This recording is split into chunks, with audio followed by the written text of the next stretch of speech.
अस्सलामु अलैकुम मोहतरम नाजरीन, उम्मीद है कि आप पे खैर व आफियत होंगे। एक नए टॉपिक के साथ आपकी खिदमत में हाजिर हुआ हूँ। टॉपिक पर जाने से पहले आपसे गुजारिश है कि आप हमारे इस यूट्यूब चैनल को सब्सक्राइब करें, वीडियो अच्छी लगे तो शेयर करें, मज़ीद दोस्तों को इनवाइट करें।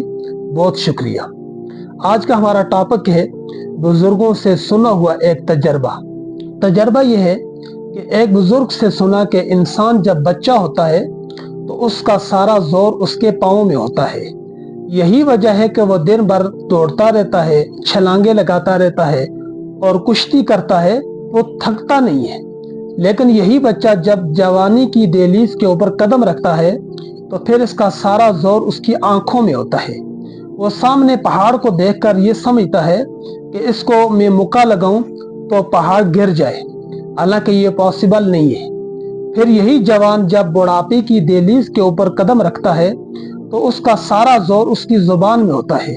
वो ये चाहता है कि मैं जुबान से जो कुछ भी कहूँ, सुनने वाला मेरी बात के ऊपर अमल कर ले, अगरचे बसा औकात अमल करना मुश्किल होता है। आपको बुजुर्गों का ये तजर्बा कैसा लगा? कमेंट्स में अपनी राय जरूर दें। बहुत शुक्रिया।